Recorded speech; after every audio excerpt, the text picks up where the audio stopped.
Ancient builders left a secret code written in stone and stars. You are about to unlock the lost blueprints of eternity, a forgotten science that reveals how monuments like the Great Pyramid and Stonehenge are precise celestial maps. By the end, you will see these ancient wonders not as silent ruins, but as pages from a cosmic manuscript, challenging everything you thought you knew about history. Why would cultures across the globe, separated by oceans and millennia, encode the same astronomical knowledge into their greatest structures? And what profound truth were they trying to preserve for future generations?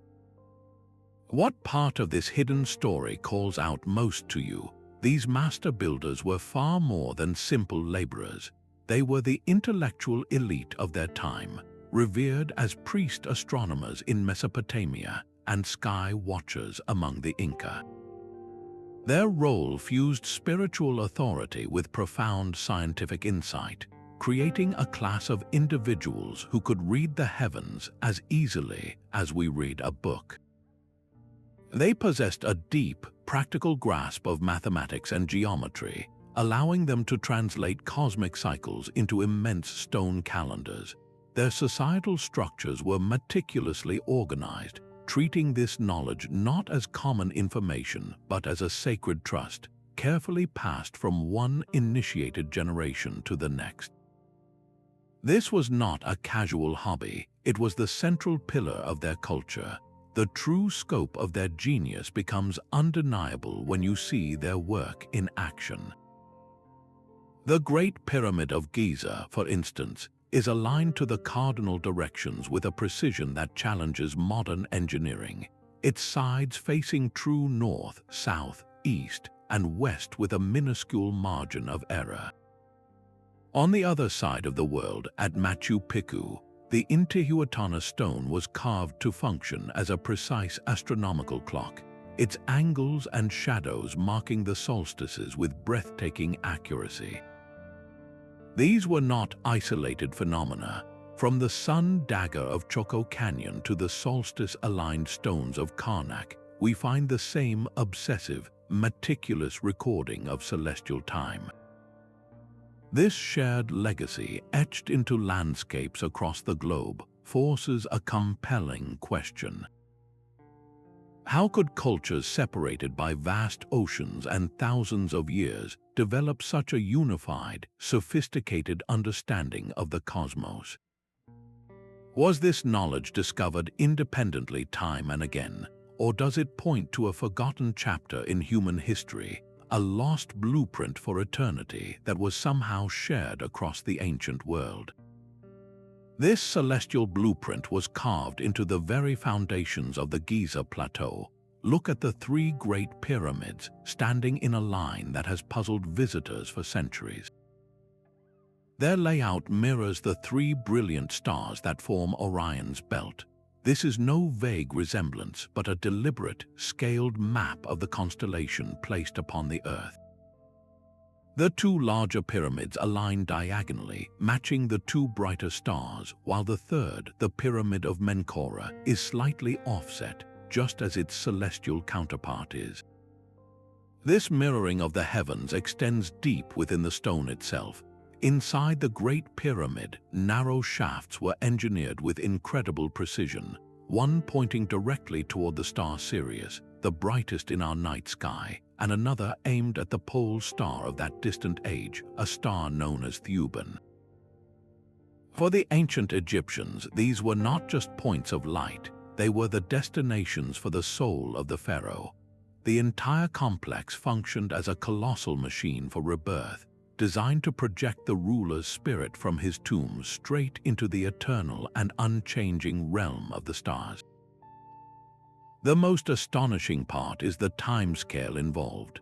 The constellation Orion slowly drifts across the sky over a cycle of 26,000 years, a phenomenon called the Precession of the Equinoxes.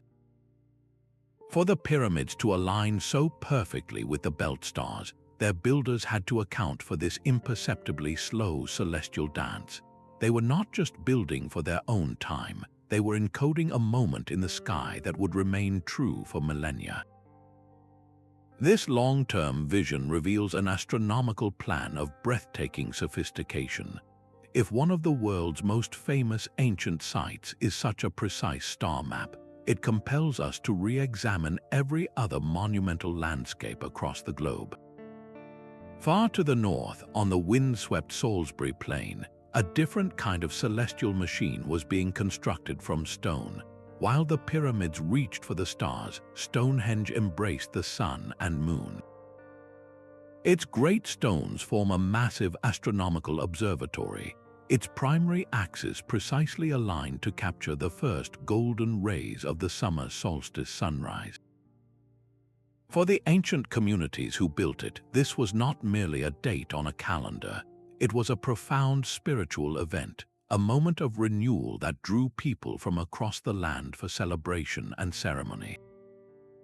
The entire structure is a testament to a society deeply connected to the cycles of nature, using monumental architecture to mark the passage of time itself with breathtaking accuracy. But the solar alignment is only the beginning of its genius. Look closer at the layout, at the so-called station stones and the ring of pits known as the Aubrey holes. Researchers suggest these features were part of a complex system for predicting lunar eclipses. By tracking the moon's movements against these stone markers, these ancient sky watchers could anticipate when the Earth's shadow would slowly drift across the face of the full moon. This means Stonehenge functioned as a sophisticated lunar solar calendar, harmonizing the cycles of both our closest celestial neighbors. The sheer effort involved speaks volumes about its importance. Imagine the immense community effort required to transport these multi-ton stones across vast distances, shaping and raising them with nothing but simple tools and human ingenuity. This was not a casual project, it was a civilization-defining undertaking, underscoring how vital celestial observation was to their very worldview. From the solstice axis of Stonehenge to the solar-aligned corridors of Egypt's Karnak temple, we see the same universal principle, architecture harnessed to capture the light of the heavens. This 26,000-year celestial rhythm, known as the precession of the Equinoxes, is the master key to the ancient code. Imagine our planet not as a perfect, steady spinning top, but one with a slight, slow wobble. Over the course of 26 millennia, this wobble causes the entire backdrop of stars to drift imperceptibly westward. The constellation that rises with the sun on the spring equinox today is not the same one that rose with it 2,000 years ago. We have moved from the age of Pisces into the approaching age of Aquarius, a transition that takes place over centuries. This grand cycle was the ultimate clock for the ancient sky watchers, a calendar on a scale almost impossible for us to comprehend. The evidence for their knowledge is etched in myth and stone. The Great Sphinx, a lion-bodied guardian on the Giza Plateau, presents a compelling riddle. Many researchers propose that its gaze was fixed squarely on the constellation Leo during the spring equinox around 10,500 years before the Common Era, a period we call the Age of Leo. If true, this means the Sphinx was not just a statue, but a monumental marker of a specific epoch in this vast cosmic cycle. This long-term vision explains a puzzling feature of many ancient sites. Why would a temple be aligned to a star that no longer sits above its altar? The answer is precession. The builders were not marking the sky as it appeared in their own lifetime. They were encoding a celestial address for a much more significant moment, perhaps a creation date or a future time of renewal. They built for eternity, anchoring their monuments to the slow, majestic turn of the great year. Understanding this principle transforms these silent stones into dynamic timepieces. It reveals a chronological intent, a message left for a future generation that would once again learn to read the stars. While the pyramids reached for the stars and Stonehenge captured the sun, another kind of celestial engineering was taking shape along the Nile. The Temple of Karnak was not a single building but an entire city of the gods, and its primary axis was a carefully calculated line to the horizon. Each year, as the sun reached its lowest point in the sky on the winter solstice, its final rays would stream directly down this sacred corridor. This was no accident of design, it was a deliberate orchestration of light and stone. The fading solstice sun would travel through the outer courts, past the towering pylons, and deep into the most restricted part of the complex, the inner sanctuary. There, in the holy darkness, it would illuminate the statue of the god Amun-Ra, connecting the divine image directly with the life-giving power of the sun. For the priests and the people, this annual event was a visible guarantee that the cosmic order was intact, that the sun would indeed return and the cycle of life would continue. The entire temple complex functioned as a colossal astronomical instrument. Its massive entrance pylons and the towering, needle-sharp obelisks were not just symbols of power, they were giant sighting devices. Priests could use the gaps between these immense structures to track the movements of specific stars or the moon against the dark canvas of the night sky. This transformed their rituals from simple ceremonies into acts of precise cosmic observation. Every prayer and offering was synchronized with the rhythms of the universe, making the temple an active participant in the celestial order. The sheer scale of Karnak, built and enriched over 2,000 years, tells us that this was a civilization that invested everything in maintaining this bridge between the earth and the heavens. They saw their sacred architecture as a living, breathing mechanism that could harness the power of the stars and the sun. This interplay of light and shadow, of stone and sky, reveals a universal principle found in sacred sites across the ancient world, a shared blueprint for touching the eternal. The stars above were far more than points of light. They were the foundation of entire worldviews. For the ancient Egyptians, the constellation Orion was not a random pattern. It was the god Osiris, the lord of the afterlife and the embodiment of resurrection. The brilliant star Sirius, the brightest in the night sky, was his devoted wife, the goddess Isis. This was not a simple fairy tale. It was a profound cosmological drama played out across the heavens. Each night, as Osiris rose in the sky, his journey mirrored the soul's path through the underworld, a story of death and rebirth that gave meaning to the human experience. The connection went even deeper into the practical rhythm of daily life. The heliacal rising of Sirius, its first appearance just before the dawn after a period of invisibility, coincided perfectly with the annual flooding of the Nile River. This event was the lifeblood of Egypt, bringing fertile silt and water to the fields.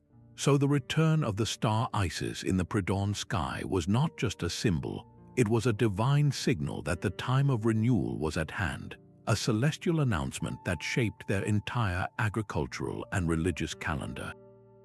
Across the globe, other cultures wove similar narratives.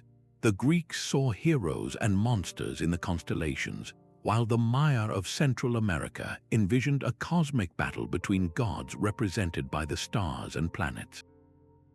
These stories provided a framework for understanding everything from the changing seasons to the proper time for planting crops and holding ceremonies.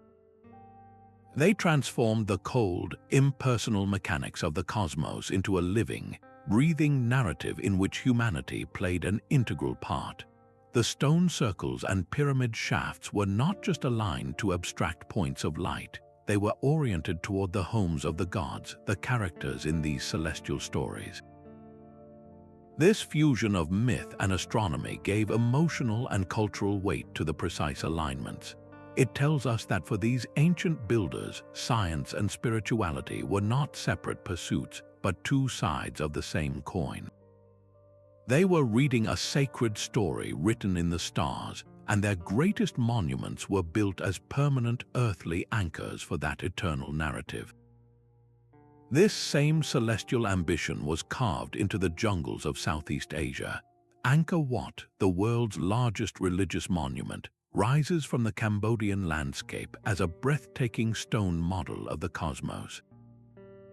While many temples face the rising sun in the east, Angkor Wat is uniquely oriented toward the west, a direction deeply tied to the afterlife and the underworld in Hindu belief.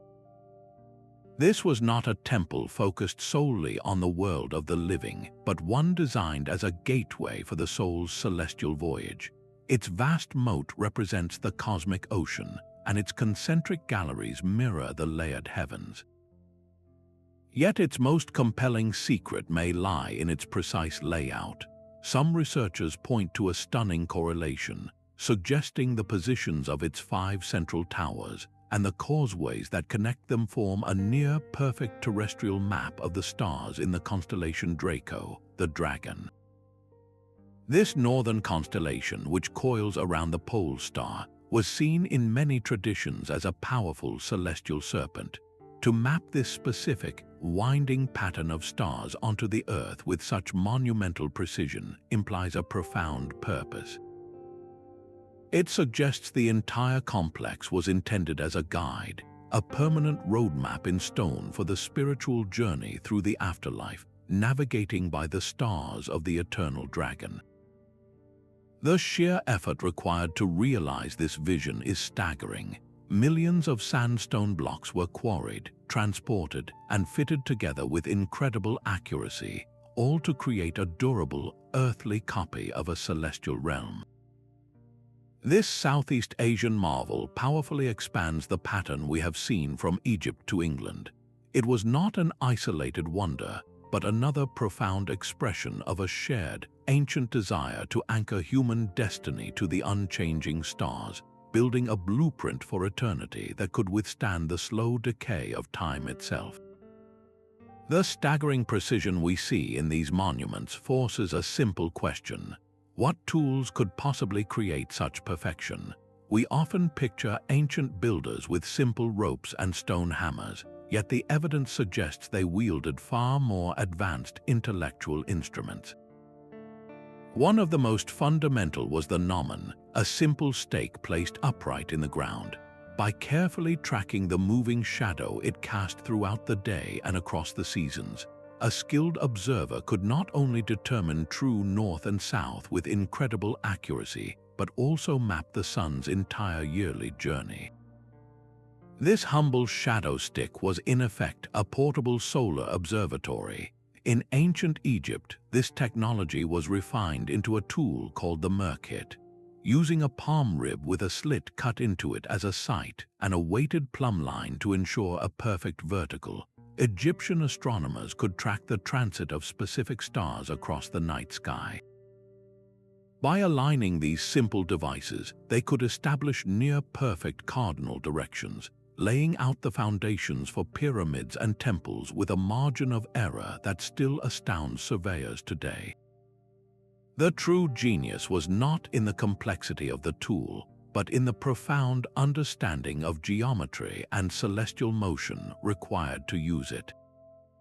Could they have employed other methods now lost to us? Some researchers propose that still pools of water, acting as natural mirrors, were used to chart the stable positions of circumpolar stars without straining the neck, creating a stable reflective surface to map the heavens. Others point to the possibility of refined geometric principles, a sort of sacred mathematics that allowed them to translate vast cosmic scales into manageable earthly proportions. When you see the Great Pyramid's sides aligned to true north with an error of just 1/15 of a degree, the idea of primitive tools begins to fade.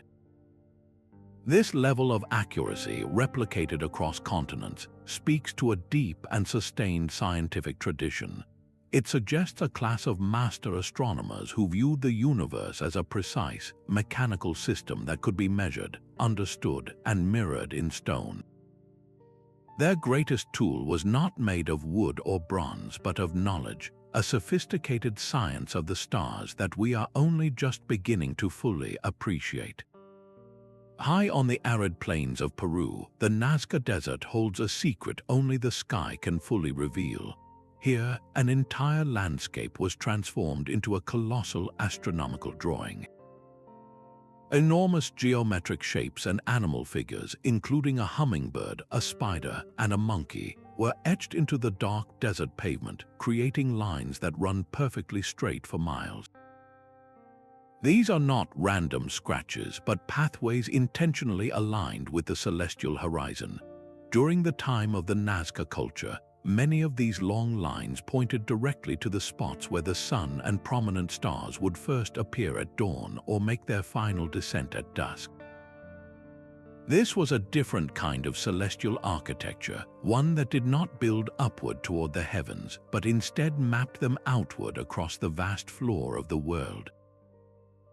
The entire desert became a calendar and a ceremonial stage. For a people living in one of the driest places on Earth, the connection between the sky and the gift of water was a matter of survival. Their rituals walking these long pathways during key astronomical events were likely pleas for fertility and rain, a direct attempt to influence the cycles that governed their lives by physically tracing them upon the ground. The most perplexing aspect of these designs is their immense scale, a scale that makes them fully comprehensible only from a vantage point high above the Earth. This fact has fueled endless speculation, but the true genius of the Nazca may lie in their understanding of perspective and terrestrial geometry. They did not need to fly to create their masterpieces. They needed only an unwavering sightline and a profound knowledge of how to transfer a celestial pattern onto a terrestrial canvas, using the entire visible horizon as their ruler. This approach represents a breathtaking departure from the towering pyramids and stone circles we have seen elsewhere. At Nazca, the monument is the landscape itself, a permanent inscription linking human ceremony to the slow, predictable turn of the cosmos. What does it mean when a culture's most sacred space is not a building you can enter, but a drawing you can only walk, a pattern you can only complete by following the stars? The sheer repetition of this celestial architecture defies simple coincidence. High in the American Southwest, a sliver of sunlight pierces a spiral carving on a cliff face at Choco Canyon, a phenomenon known as the sun dagger. It strikes the center of the petroglyph only on the summer solstice, a fleeting, brilliant announcement of the year's peak. Across the Atlantic, on the small Mediterranean island of Malta, the Mnajdra temple complex stands as a monument of massive limestone blocks. Its lower temple is precisely oriented so that the equinox sunrise illuminates its main central axis, while the solstice sunbeams align with its outer megaliths. These two sites, separated by thousands of miles and built by cultures with no known contact, both chose to capture the sun's most critical turning points in stone. This is not an isolated parallel. In the jungles of Cambodia, Angkor Wat mirrors the stars of Draco, while in the English countryside, Stonehenge tracks the complex cycles of the moon.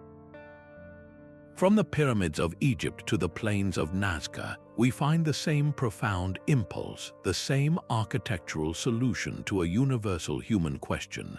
How do we mark our place in the grand, cyclical rhythm of the cosmos? The answer appears to have been written independently, time and again, into the very foundations of civilization. This global pattern suggests something fundamental about our species. It reveals a shared heritage, a universal human need to find order and meaning in the heavens above. Whether in the dry desert of New Mexico or on a windswept island in the Mediterranean, the sky was the first great calendar, the first great storybook, and the first great compass. These monuments are the enduring signatures of that relationship. They tell us that long before global networks and shared languages, humanity was already united by a common gaze upward, building a silent, stone-based conversation with the universe. Recognizing this profound connection invites us to see our ancient past not as a collection of isolated cultures, but as a chorus of different voices all singing the same celestial song. What does it mean that our deepest ancestral urge was to build bridges to the stars? Deep within the green hills of Ireland, a different kind of celestial wonder lies hidden beneath the earth. The Great Mound of Newgrange, built over 5,000 years ago, is a masterpiece of Neolithic engineering. Its most stunning feature is not its size, but a small, carefully constructed opening above the entrance known as the roof box. For just a few days around the winter solstice, as the sun reaches its lowest point in the sky, a narrow beam of light begins to pierce the morning darkness. This single shaft of sunlight travels straight down the long, narrow passage, a journey of over 60 feet into the heart of the mound. For approximately 17 minutes, it illuminates the central chamber in a brilliant, golden glow, before slowly retreating and leaving the inner sanctum in profound darkness once more. The precision required to achieve this effect is staggering. The entire passage was engineered with a slight upward slope, and the roof box itself was angled perfectly to capture that one specific sunrise. This was not a vague alignment, it was a meticulously calculated light show, orchestrated centuries before the first stone of the Great Pyramid was laid. For the people who built it, this event was charged with profound meaning. In the deepest cold of winter, when the world seemed to be dying, they engineered a visible, dramatic promise of light's return. It was a symbol of rebirth, a tangible victory of warmth and life over cold and darkness, experienced collectively in the most sacred space imaginable. The emotional power of that moment, watching the sun reclaim the deepest dark, must have been overwhelming. It transforms Newgrange from a simple tomb into a cosmic clock and a theater of spiritual renewal. This active, dramatic interaction with the heavens reveals a universal human truth. From the sun dagger at Choco Canyon to the illuminated chamber at Newgrange, our ancestors did not just watch the sky, they built stages to invite its power directly into their lives. They sought a physical connection to the cosmos, turning abstract celestial events into visceral, unforgettable experiences that reinforced their place in a living, breathing universe. The language of the stars was often written in the shapes of animals. Across the ancient world, entire cities were designed as earthly doubles of the celestial who they saw glittering overhead.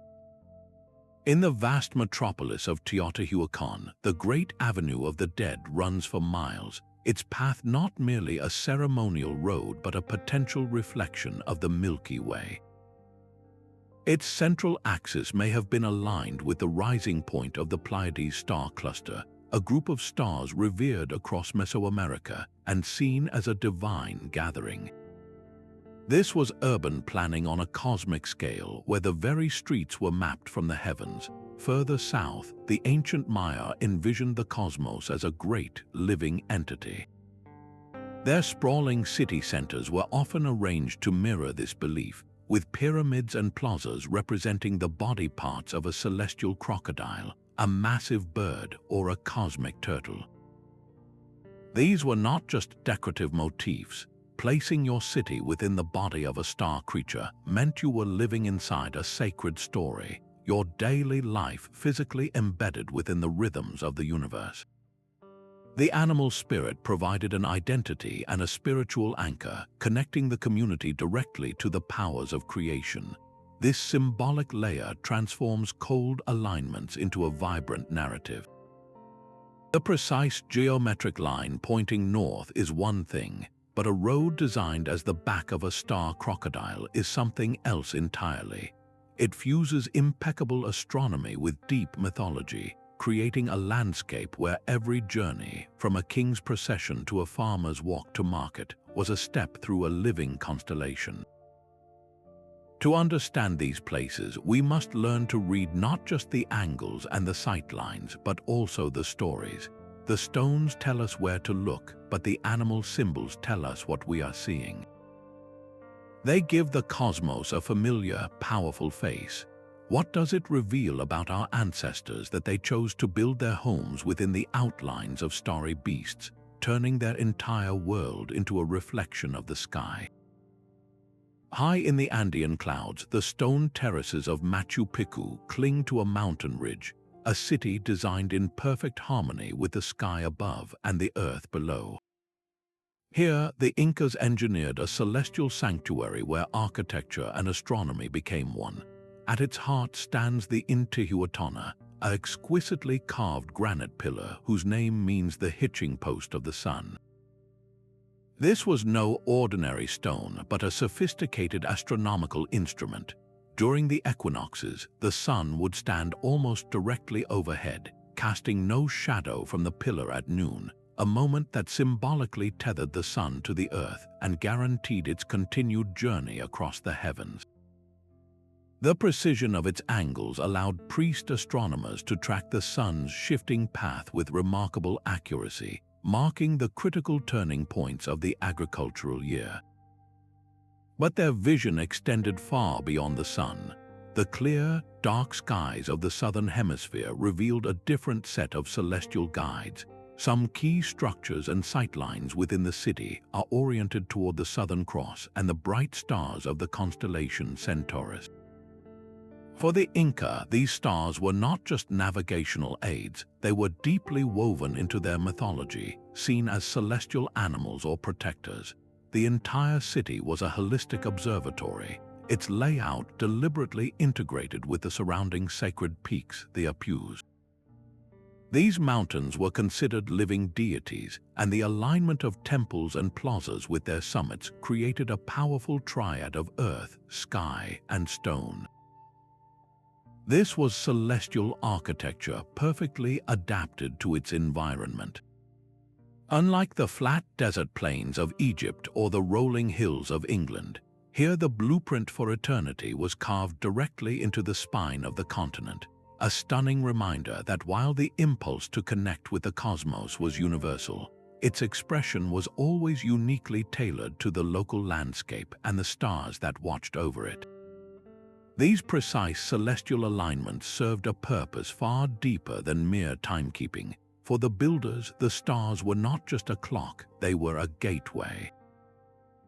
The true function of these monuments was to act as a conduit, a means of channeling the fundamental energies of the cosmos directly into the human realm. This was a world view where the physical and the spiritual were not separate domains, but intimately woven together. By aligning a temple to a specific star or a solstice sunrise, they believed they could tap into its unique power, drawing divine influence down to earth. The stone itself became a kind of spiritual battery charged by the light of the heavens. We see this intention written clearly in the oldest religious texts we have from Egypt. The so-called pyramid texts are not historical records. They are a collection of intricate spells and invocations carved inside the burial chambers of the pharaohs. Their sole purpose was to serve as a guidebook for the soul after death. These spells describe the king's spirit ascending from his tomb, joining the sun god in his solar boat, and navigating the starry river of the sky to take his place among the imperishable stars, the circumpolar constellations that never set. The narrow shafts pointing toward Sirius and Orion were not just sightlines, they were launch ramps for a celestial journey. This transforms our understanding of the Great Pyramid from a grand tomb into an active portal, a machine designed for spiritual transit. This concept of sacred architecture as a bridge between worlds is a universal theme. A stone circle was more than a calendar. It was a place where the community could gather to commune with ancestral spirits during a solstice dawn. A temple aligned to the Milky Way was seen as an earthly echo of the path souls traveled. The monument was a focal point, a place where the veil between the human and the divine was believed to be at its thinnest. Recognizing this spiritual dimension completes the picture. It explains the obsessive precision, the monumental effort. They were not just marking time, they were building a permanent connection to eternity itself, ensuring that the sacred power of the cosmos could always find its way home. Atop the Acropolis in Athens, the Parthenon's marble columns capture a different aspect of the celestial blueprint, one rooted in philosophical beauty. This temple was not aligned to a solstice sunrise or a single star, but some researchers propose its design holds a deeper, more subtle connection to the heavens, specifically to the shimmering Pleiades star cluster.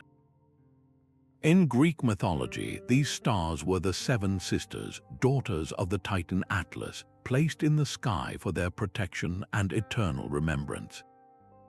The precise orientation of the Parthenon's foundation and the mathematical ratios governing its every proportion may have been subtly influenced by the position of this celestial family. For the Greeks, the cosmos was a manifestation of perfect divine order, a harmony of geometry and motion that they called cosmos, a word meaning both universe and adornment, reflecting its inherent beauty. Their greatest ambition was to replicate this cosmic perfection here on Earth, and the Parthenon stands as the ultimate expression of that ideal. Its famous refinements, the slight curvature of the stylobate and the gentle swelling of the columns, were not merely aesthetic choices. They were mathematical corrections intended to counter optical illusions and create a structure that felt perfectly upright and harmonious to the human eye, just as the heavens appeared perfectly ordered from the ground. This was sacred geometry derived from astronomical principles, a belief that the same mathematical ratios that govern the movements of the planets should also govern the proportions of a temple. The building itself becomes a frozen hymn to celestial order, its every line and angle a conscious echo of the sky. This philosophical approach adds a profound layer of intention to the ancient alignments we have seen elsewhere. While earlier monuments often served as functional clocks or spiritual gateways, the Parthenon represents a civilization's desire to embody the very principle of cosmic harmony in a public space, creating a shared experience of divine beauty for its citizens. It asks us to consider whether the true purpose of these celestial blueprints was not just to track time or honor gods, but to make the human spirit itself resonate with the silent, perfect music of the spheres. Of course, not every line drawn from a stone to a star reveals an ancient secret. The field of archaeoastronomy faces a necessary and healthy dose of skepticism, which pushes us to refine our methods and separate compelling evidence from mere coincidence. The central challenge lies in statistics. With thousands of stars in the night sky and countless possible sightlines from any ancient site, the odds are high that some alignments will occur purely by chance. A single alignment is rarely enough to prove intent. The strength of a theory comes from multiple, redundant alignments within a single site, or the same celestial target being honored across multiple, culturally connected locations. Another common criticism involves the interpretation of the archaeological record itself. Sometimes, an alignment that seems perfect today did not exist when the monument was first built, due to shifts in the ground or the slow precession of the Earth's axis over millennia. Other times, a modern researcher might project a star pattern onto a temple layout without clear evidence that the builders themselves recognized that specific constellation. This is where speculative fringe ideas can diverge from well-supported academic theories. The most credible research always seeks a convergence of evidence, combining precise astronomical data with archaeological findings, local mythologies, and ethnographic records of descendant communities. This rigorous, critical perspective is not a dismissal of the entire idea, but a vital filter. It forces us to ask harder questions and demand stronger proof, ultimately strengthening the core argument by winnowing out the weaker claims. This process ensures that the alignments which do hold up, like the winter solstice sunbeam at Newgrange or the shafts within the Great Pyramid, carry far more weight and speak with greater clarity about the true genius of their creators. By engaging seriously with skepticism, we move beyond pattern seeking and into a deeper, more respectful understanding of how these cultures truly saw their place in the cosmos. While the Parthenon embodied harmony and Newgrange captured a single beam of hope, the Maya engineered a celestial event of pure theater.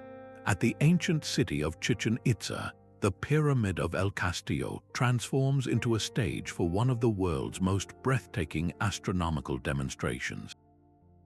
During the spring and autumn equinoxes, as the sun sets, a spectacular play of light and shadow unfolds across its northern staircase. The pyramid's stepped corners cast a series of triangular shadows onto the balustrade, connecting to form the undulating body of a massive serpent. This luminous pattern appears to slither down from the temple at the summit all the way to the giant stone serpent heads at the base, creating the powerful illusion of the feathered serpent god Kukulkan descending from the heavens to the earth.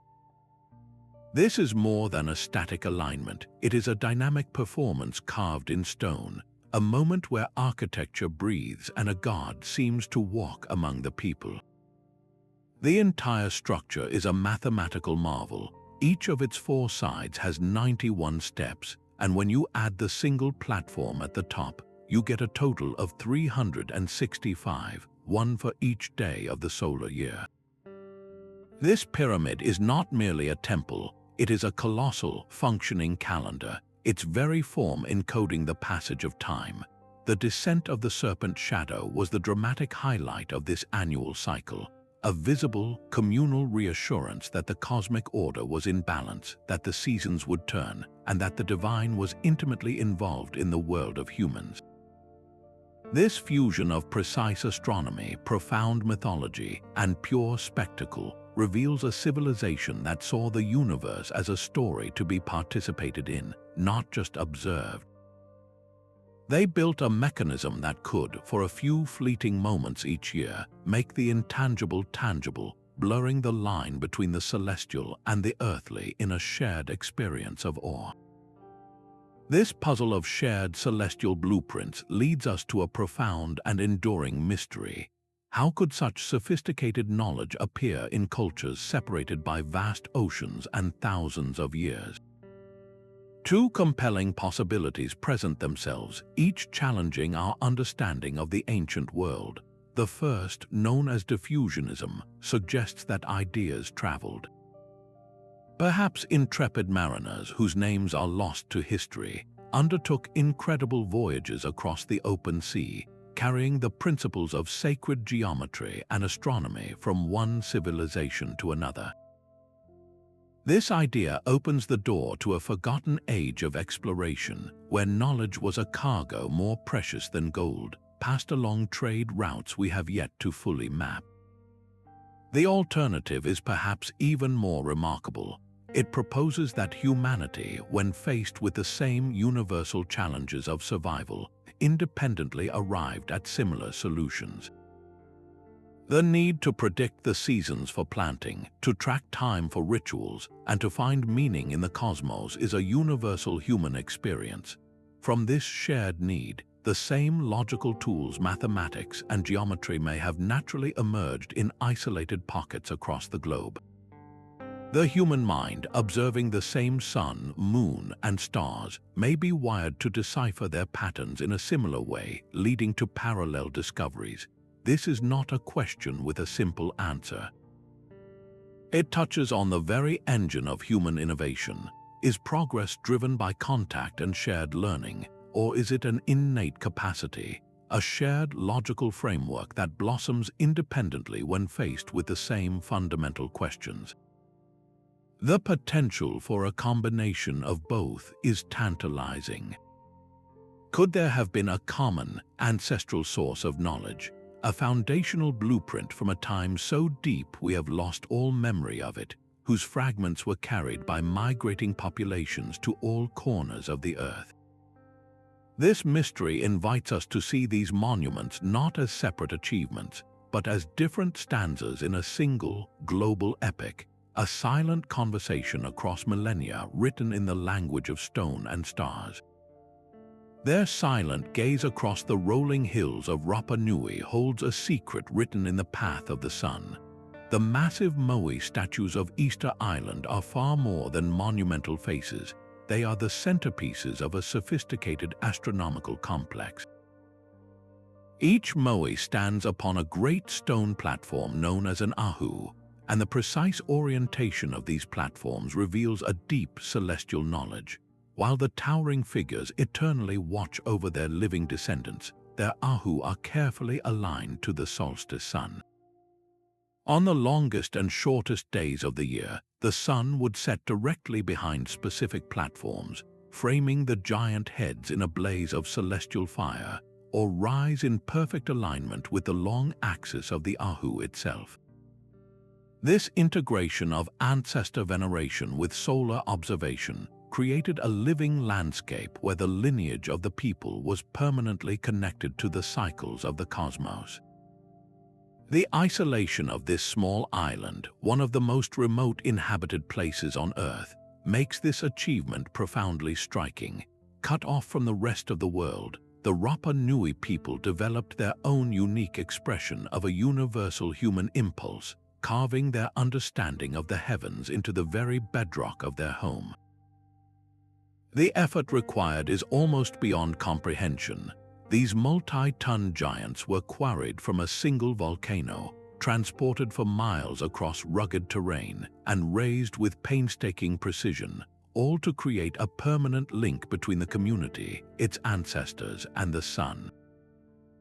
These silent stone giants are a powerful testament to a culture that, even in extreme isolation, felt a deep and abiding need to mark its place in the universe, building a celestial calendar on the edge of the world. The silent stones finally found their voice in the 20th century, thanks to a new generation of scientific detectives.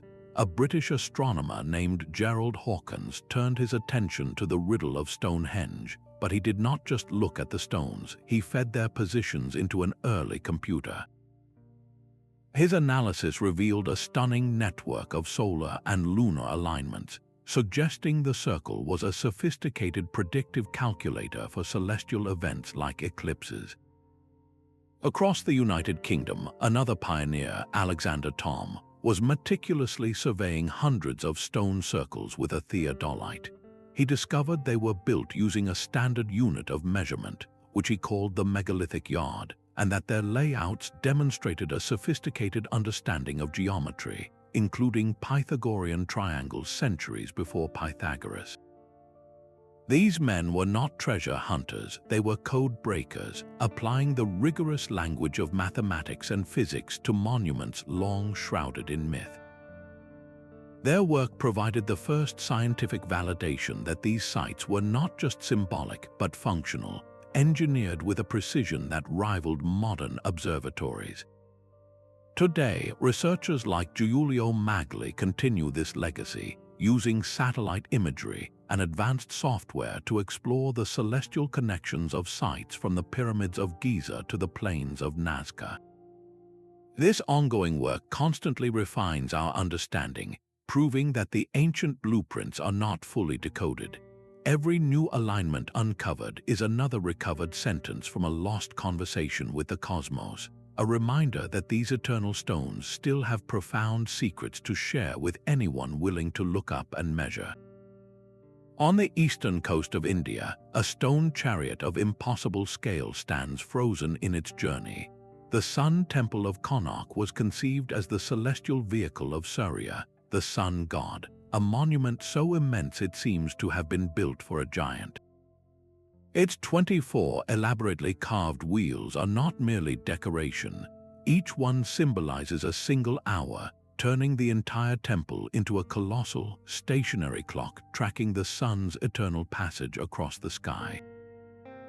Every aspect of its design was calculated with astronomical intent, its main entrance perfectly oriented to greet the dawn, allowing the first golden rays of sunrise to flood the inner sanctum and illuminate the deity within. This was sacred architecture operating on a cosmic schedule, a daily reenactment of divine arrival. The genius of Karnak extends to the smallest details. Each of the 24 wheels is a masterpiece of engineering and art, with 8 spokes that divide the day into further segments. Researchers suggest these wheels functioned as precise sundials, the shadows cast by their spokes marking the hours with an accuracy that governed both daily ritual and the broader rhythms of life. The temple's towering main spire, though now lost to time, was engineered to capture the sun's rays at specific, significant moments, perhaps during the equinoxes or solstices, transforming the entire structure into a dynamic solar instrument. This is where art, faith, and science become indistinguishable. The countless sculptures adorning its walls depict deities, mythical creatures, and scenes from daily life, but they are more than a religious narrative. They are a celebration of the entire cosmos, a universe set in motion by the sun's power. The temple itself is a hymn in stone, a poetic declaration that time itself is the chariot upon which we all ride, and that the divine is present in the unwavering, measurable rhythm of the heavens. This remarkable chain of celestial wisdom, stretching across continents and millennia, was not destined to last forever. The very systems that preserved this knowledge proved to be its greatest vulnerability. As great empires like Rome began to falter, the intricate networks of trade and communication that may have carried these ideas slowly unraveled. With political collapse came a desperate struggle for basic survival, and the long-term observation of the stars became a luxury few could afford. The Great Library of Alexandria, a repository for untold volumes of ancient learning, was lost to a series of fires, its scrolls turning to ash and taking with them answers we can now only guess at. This was not a single cataclysm but a slow dimming of the light, a gradual forgetting over generations. The rise of new religious and scientific worldviews also played a role, shifting humanity's focus from a cosmos filled with gods to one governed by different principles. In some traditions, the deepest astronomical secrets were guarded so closely by priestly elites that they were never widely shared, and when those small, initiated groups eventually disbanded, their specialized understanding vanished with them. This collective loss created a profound rupture in our story. We are left with the breathtaking structures but not the full operating manual, a situation that forces us to reconsider the very nature of progress. It demonstrates that human advancement is not a straight, inevitable line upward. A civilization can reach astonishing heights of insight, only to have that understanding fade into myth and legend, leaving behind silent monuments as the only testament to a forgotten genius. This historical amnesia makes our modern quest to decipher these sites so urgent. Each alignment we confirm is not just an academic victory, it is an act of recovering a part of our own legacy, a vital piece of the human spirit's enduring conversation with the universe. Long before the first pharaoh ruled Egypt, a hill in southeastern Turkey was being reshaped by human hands. Göbekli Tepe, built over 11,000 years ago, stands as the world's oldest known temple complex, a site so ancient it predates Stonehenge by 6 millennia and the Great Pyramid by 7. Its creators were not settled farmers but Neolithic hunter-gatherers, people we once thought incapable of such grand, coordinated effort. Yet they carved and erected massive, multi-ton T-shaped pillars, arranging them in great stone circles. The true purpose of these rings, however, may be written in the stars. Certain key pillars are precisely aligned with the horizon, marking the rising points of stars like Sirius, the brightest in our night sky.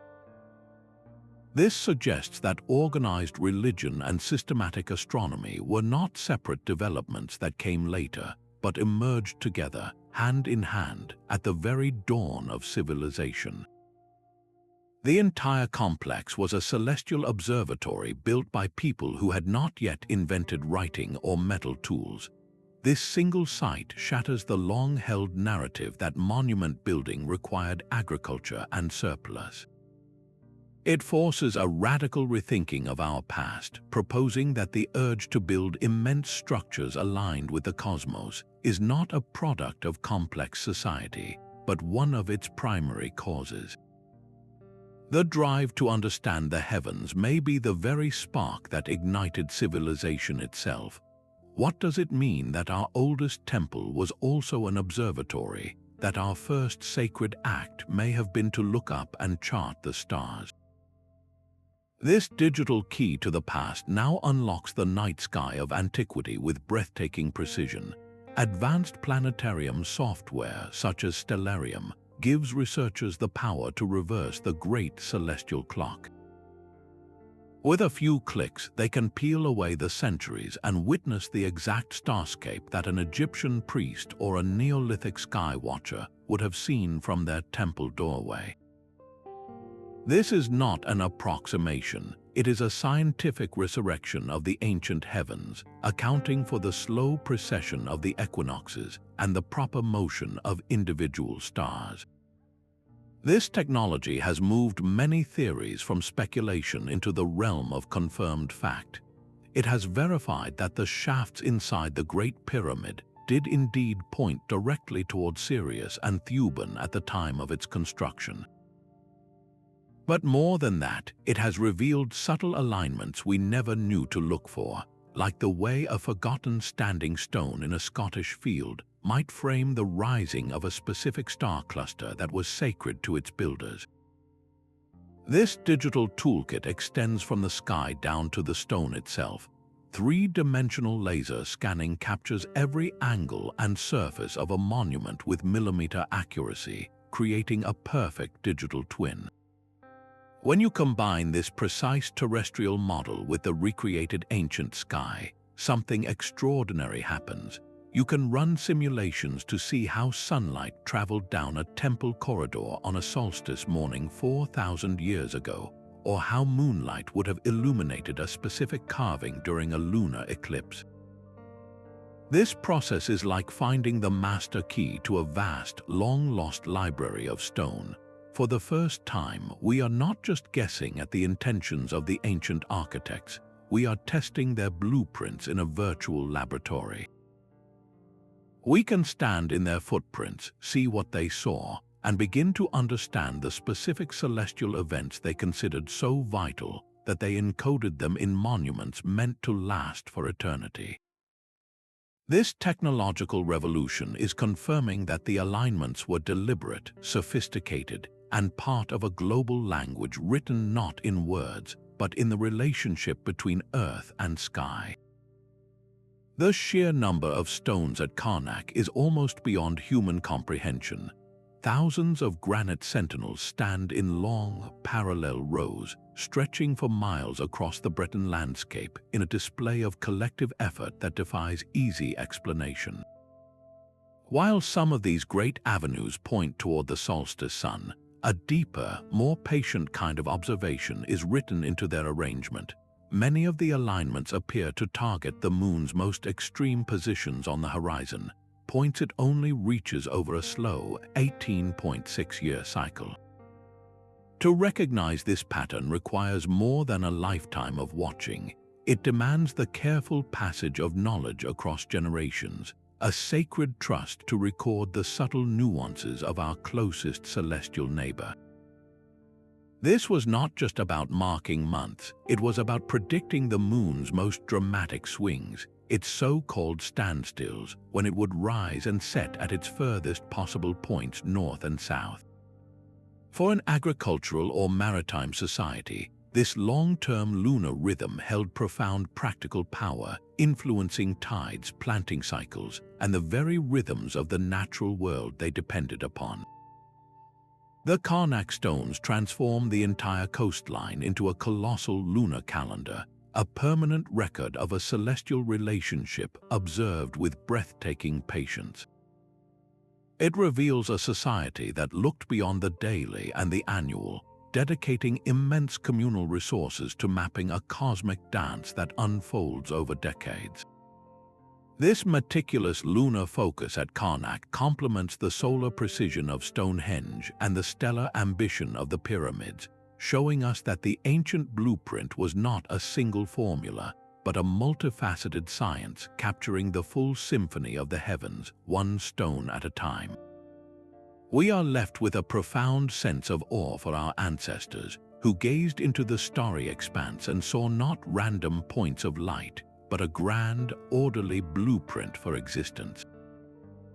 These lost blueprints of eternity, so carefully encoded in stone from the plains of Giza to the jungles of Angkor, reveal something fundamental about us all. They are the signature of a universal human quest, a deep-seated need to find our place within the vast cosmic rhythm. These silent sentinels are a testament to the breathtaking ingenuity, the profound spirituality, and the quiet perseverance of cultures long past. They stand as a challenge to our modern gaze, asking us to look up at the familiar night sky with fresh eyes, to see it not as a void, but as a living connection to our shared past and a source of endless wonder. The very same stars that guided their hands and inspired their myths still shine for us today, their light a continuous invitation for a new generation to join this ancient search, to find our own meaning written in the heavens.